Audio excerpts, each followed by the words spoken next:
शुक्ला को मोदी सरकार ने बनाया राज्यपाल। कभी योगी से था 36 का आंकड़ा, आज मिला सम्मान।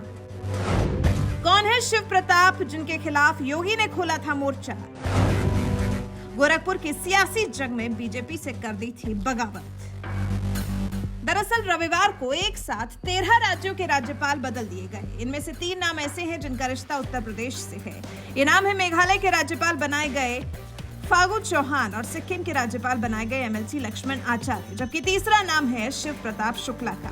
इन तीनों नामों में सबसे चौंकाने वाला नाम है शिव प्रताप शुक्ला का, क्योंकि ये वही शिव प्रताप शुक्ला है जिनका कभी उत्तर प्रदेश के मुखिया योगी आदित्यनाथ से 36 का आंकड़ा हुआ करता था। और ये सियासी तकरार इस हद तक चली थी कि बीजेपी नेता शिव प्रताप शुक्ला के खिलाफ योगी ने उम्मीदवार उतार दिया था। उत्तर प्रदेश की सियासत के लिए शिव प्रताप शुक्ला कोई नया नाम नहीं है। बीते करीब 4 दशक से राजनीति कर रहे शिव प्रताप शुक्ला को बड़े ब्राह्मण चेहरे के तौर पर देखा जाता है।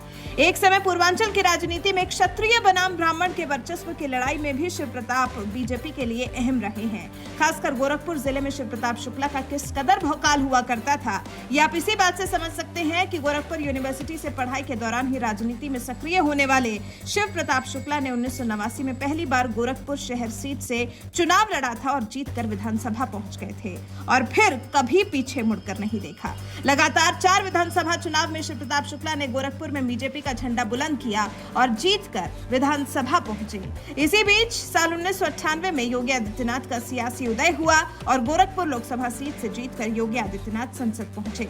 यानी अब गोरखपुर में बीजेपी का 2 धड़ा हो गया था। एक तरफ शिव प्रताप शुक्ला गुट तो दूसरी तरफ योगी आदित्यनाथ का गुट। दोनों नेताओं के बीच अप्रत्यक्ष तौर पर सियासी टकराव शुरू हो गया और ये टकराव इतने चरम पर पहुंच गया कि कहा तो यहां तक गया कि योगी आदित्यनाथ ने गोरखपुर में अपना वर्चस्व कायम रखने के लिए शुक्ला को हराने की रणनीति पर काम करना शुरू कर दिया था। कि इसी बीच साल 2002 का यूपी विधानसभा चुनाव आया और इस बार योगी ने सीधी टक्कर लेने के लिए शिव प्रताप शुक्ला के खिलाफ गोरखपुर विधानसभा सीट से हिंदू महासभा के प्रत्याशी डॉक्टर राधा मोहन दास अग्रवाल को चुनाव लड़वा दिया। इतना ही नहीं, योगी आदित्यनाथ बीजेपी में होने के बावजूद हिंदू महासभा के उम्मीदवार के लिए नुक्कड़ सभाएं करते थे और गोरखपुर के बाहर बीजेपी प्रत्याशियों का प्रचार किया करते थे, जिसकी वजह से हिंदू महासभा उम्मीदवार राधा मोहन दास अग्रवाल चुनाव जीत गए और शिव प्रताप शुक्ला चुनाव हार गए। बस इसी चुनाव के बाद से दोनों के बीच में अदावत चली आ रही है और धीरे धीरे योगी सियासी सीढ़ियां चढ़ते गए, जबकि शिव प्रताप शुक्ला सियासी सीन से ही गायब होने लगे। लेकिन इसके बावजूद उन्होंने बीजेपी से वफादारी नहीं छोड़ी, जिसका फायदा उन्हें साल 2014 के बाद मिला जब सत्ता में मोदी सरकार आई और साल 2016 में उन्हें सबसे पहले यूपी से राज्यसभा भेजा गया और फिर इसके अगले ही साल 2017 में मोदी सरकार ने उन्हें बड़ी सौगात देते हुए केंद्रीय मंत्री बना दिया। इतना ही नहीं, साल 2019 के लोकसभा चुनाव में जब रवि किशन गोरखपुर से चुनाव लड़ रहे थे, उस वक्त सीएम योगी और शिव प्रताप शुक्ला दोनों एक मंच पर नजर आए थे।